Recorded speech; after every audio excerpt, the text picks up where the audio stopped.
අපේ සීන YouTube channel එකට ඔයගොල්ලන්ව ආදරෙන් පිළිගන්නවා. අද අපි කැබෙල දලු සම්බෝලයක් හදමු. මේ කැබැල්ල ගැන සමහර විට ඔයගොල්ලෝ දන්නවා ඇති. මම කලින් වීඩියෝ එකක් කරලා තියෙනවා මේ ගැන. කැබැල්ල වල ඖෂධීය ගුණ ගැන අදහසක් ඔයගොල්ලන්ට ඒ වීඩියෝ එක බැලුවොත් දැනගන්න පුළුවන් වෙයි. කොහොම වුණත් කොලෙස්ටරෝල් වැඩි අයට වගේම අක්මාවේ තෙල් තැම්පත් වෙලා තියෙන අයටත් triglycerides වැඩි අයටත් මේ කැබැල්ල දිව්‍යමය ඖෂධයක්. මේ රෝග තියෙන අය සතියකට දෙවතාවක්වත් කැබැල්ල දලු මාළුවක්, කැබැල්ල දලු සම්බෝලයක් හදලා කනවා නම් වෙන බෙහෙතක් බොන්න ඕන වෙන එකක්ම නැහැ. එහෙමනම් අපි බලමු කැබැල්ල දලු සම්බෝලයක් හදන්න අපිට මොනවද අවශ්‍ය කියලා. මේ තියෙන්නේ කැබැල්ල දලු. ඒ වගේම ලපටි කොලත් මෙතන තියෙනවා. මේ විදිහට කොලෙන් කොලේ කඩලා මේ දඬු ඉවත් කරන්න. මේ බලන්න. මේ විදිහට කොලේ කඩලා මේ දඬු කෑල්ල ඉවත් කරන්න. දැන් භාජනයකට වතුර ටිකක් දාලා ඒක උතුරගෙන එනකොට අපි හොඳට හොදගත්තු කැබැල්ල දලු ටික ඒකට දාගන්න. දැන් පොඩ්ඩක් කලවම් කරගන්න. ඒකම පොඩි ගොරක කෑල්ලකුත් දාගන්න. දැන් පොඩ්ඩක් කලවම් කරලා විනාඩියකින් ආපස්සට ඉක්මනින් මේ කැබැල්ල කොළ ටික එළියට ගන්න. මේ කැබැල්ල කොළවල පොඩි කහට ගතියක් තියෙනවා. ඒ කියන්නේ තමයි මේ උතුරන වතුරට දාලා පොඩ්ඩක් ප්ලාන්ච් කරලා අරගන්නේ.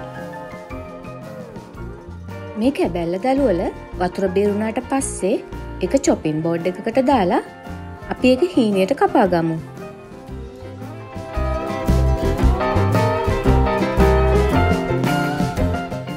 මේ විදිහට හීනියට කපා ගන්න. මේක හරිය ලේසියෙන් කපා ගන්න පුළුවන්. මේ තියෙන්නේ අපි කපාගත්තු කැබැල්ල දළු ටික. දැන් ඒකට ඔයගොල්ලන්ට අවශ්‍ය පමණ පොල් එකතු කරගන්න. මම මේසෙ හැඳි 3ක් එකතු කරගත්තා. දැන් ලුණු ටිකක්, දෙහි, ලෙමන්, එහෙමත් නැත්නම් නාරංජුෂ ටිකක්, සිහින්ව කපාගත්තු රතුරුණු ගෙඩි 5ක්, සිහින්ව කපාගත්තු අවමිරිස් කරල් 2ක් එකතු කරගන්න.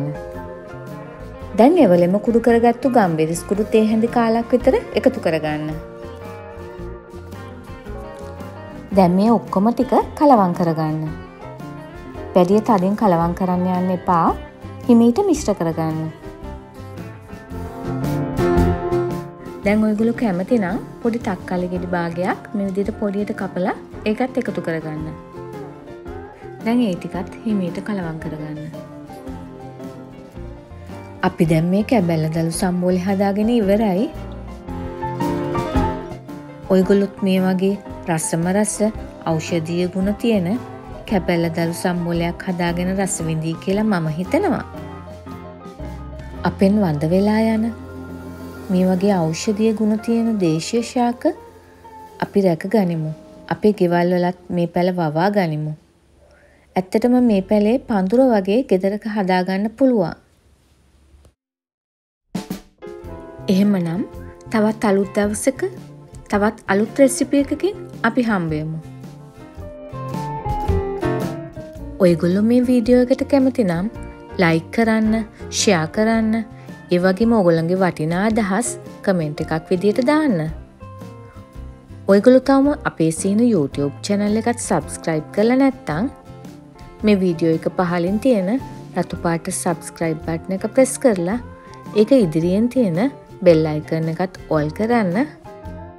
මගේ වීඩියෝ එක බලපු ඔයගොල්ලෝ හැමෝටම ගොඩාක් ස්තුතියි.